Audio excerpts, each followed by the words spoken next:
my loves. Welcome to another episode of Magical Moments.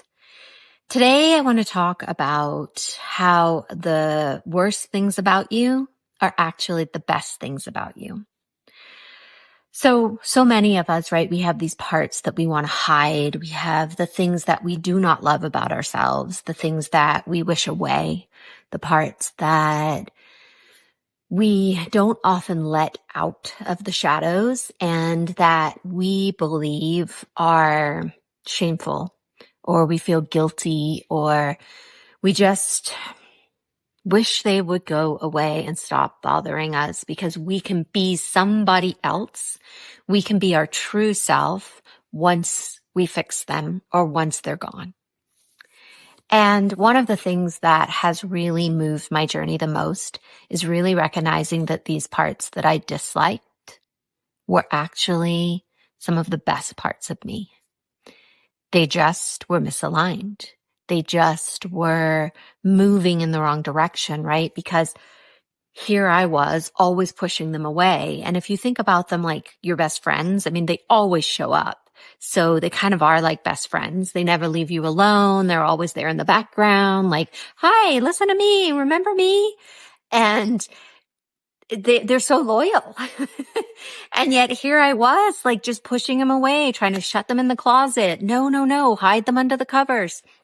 And what I eventually realized is that these parts hold incredible qualities about me and about you, but they just are misguided and they are trying to help us, but they just don't know how. And so the way they come about it is a little bit like disconcerting and unsettling, right? But the magic lies in when you look at these parts and what you do is you harvest them, right? For the goodness that they are actually trying to share with you, that you pull them closer, that you say, okay, you have been with me for decades and I've tried everything I can to get rid of you, but you're still here. So maybe I can try something different.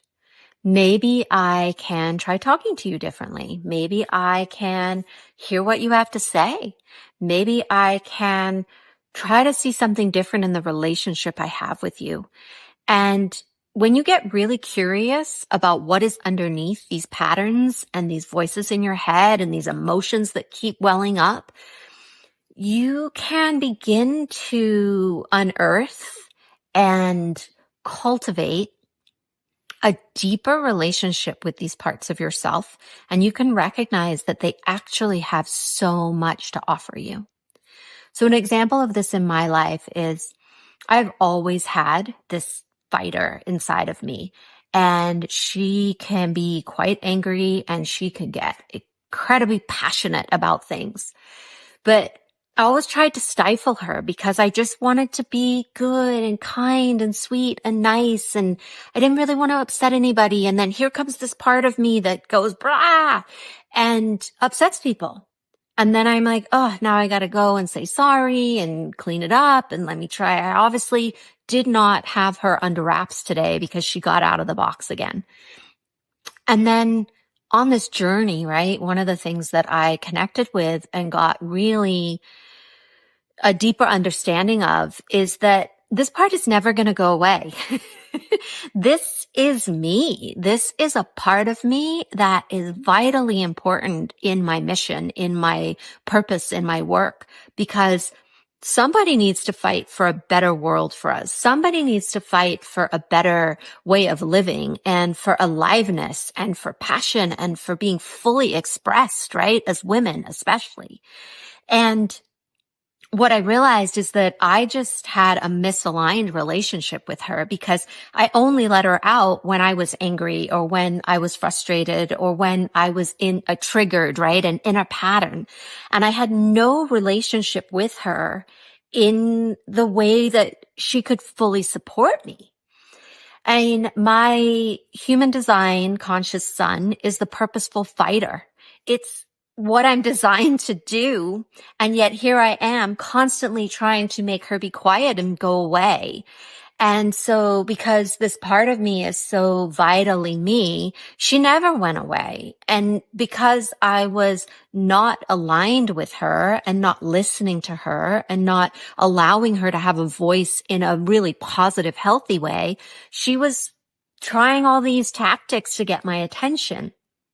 And it was such a mind opening experience to really recognize that, wow, this part of me holds so much of my greatness. It holds a main purpose of why I'm here, but I was disconnected from it because I was ashamed of this part of me and I felt guilty and all the things.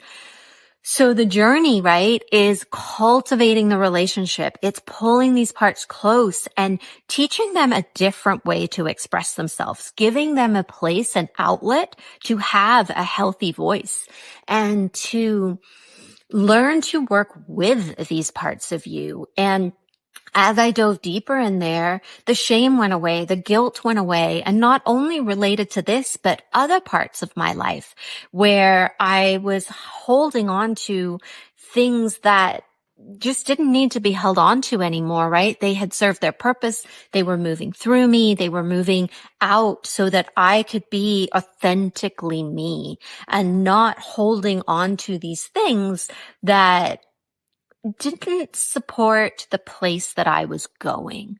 But in order to move through them, we have to look at them first and we have to give them a voice. We have to give them a space to be able to come forward in the world to support us the way that they're supposed to. So now if I feel passionate about something, right? It's my cue to say, oh, I need to put some attention here because this part of me that is very connected to my authentic truth is trying to get my attention because there's a message here. There's something that she wants us to do. And there's something that is intended that I need this part of me because it's this growth, right? This place of where we can interconnect all these parts and see that they hold the wisdom that you're here to share, right? Your greatness lives in these places. And so getting to know them is vitally important. And I love to do practices where it's like, okay, here she is. I'm going to pull up a chair. I'm going to invite her to have a cup of tea with me and let's hash it out. Let's figure this out together, right? When we can look at these parts of us as if they are a part and they're a friend of ours, we can have a dialogue with them. We can have a conversation with them. We can include them in what we're doing. And it really is incredible what magic they can bring to the situation. Another example of this was years back, we were moving and I was super stressed, right? Moving is one of those big stressors in the world. And I could feel part of me so activated as I am packing boxes and trying to get our house ready to sell. And one of the things we were doing was putting colored duct tape on the different boxes so that when the movers moved us, they would know which room to put things in, like blue's the kitchen, yellow's the living room, et cetera, et cetera.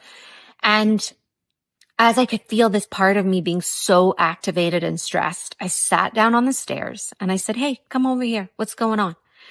And she told me, right? She was part of my little girl and my little girl was scared of moving because when we were young, we did a big move, moved countries and it was really terrifying for me. I was 6 and it was a big deal. And so that's who showed up. And as I sat there, I was like, hey, how can we make this fun for you? I said, what about if you go and put the colored duct tape on the different boxes for us? Does that sound like you could have fun doing that? And she's like, yeah. That sounds super fun. I was like, okay, go ahead. Go put the duct tape on. Obviously, right? That she's not really putting the duct tape on. She's me. But this is how our consciousness works. We get compartmentalized. And by giving her a task that was something fun, by hearing her, by connecting to her, it shifted and I was able to go and pack without this like angst in my belly and with this like my heart kind of patter, patter, patter, patter, what's happening. Just by going through this simple exercise of calling this part of me close. So I offer these practices to you because I think it's super important that you pause, right? And you look at how are these parts really helping. This little girl part of me, she's an incredible part of me once I have owned her, once I have nurtured her, once I bring her into the circle rather than keep trying to push her away. So I hope you find this helpful.